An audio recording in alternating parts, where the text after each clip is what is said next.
Hello, my friends of the internet. How are we doing? Episode 6. I texted my friend before the show and I said, I'm ready to see Alicent throw some bows. We've watched Rhaenyra go in swings, meeting all of the children. Both Rhaenyra and Alicent, the daughter Helena of Alicent. She's a fortune teller. I'm sorry, what? The most hilarious scene was easily Aegon in the window. The last time we saw a blonde-haired child in a window in Game of Thrones, Alicent is horse conversation with Viserys. I love that she straight calls him out. Viserys plays dumb. Why does he need his Hand of the King to explicitly say why he would be biased? LOL that Kristen Cole is the only person that has not aged one single day in the last 10 years. Like I've already said, ow, I hit my knee. That fight scene in the yard told a lot. It shows the difference between the kids, who's the stronger ones. Rhaenyra's kids are just giant pussies. I loved that scene because you're seeing all the dynamic forces being played out through these children practicing in the yard,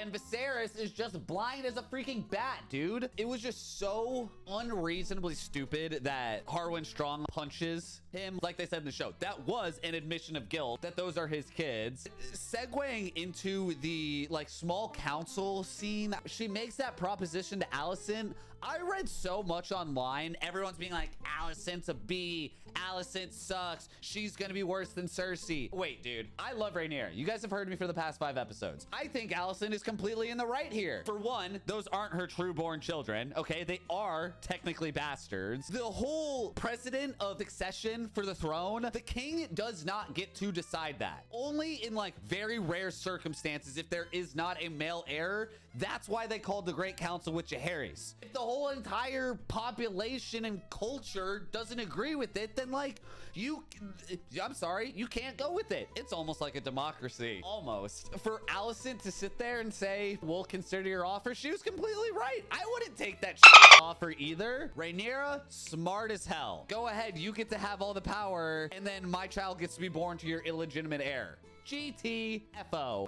So that's my opinion on the marriage proposition. We need to talk about our boy Daemon and his wife Laena. They actually have like a decent relationship. Yes, Daemon isn't the nicest guy to her, but it's not like him and his bronze. I think the audience would have benefited seeing more interaction between the two of those prior to them getting married. Wild to see Daemon a little bit scared. We need to talk about Vhagar. This is one of the 3 dragons that conquered Westeros. Incredible to watch Laena like on her deathbed climb out there, but seeing Vhagar, I compared it to Daenerys in the Slaver's Pit. It's insane how big that dragon was.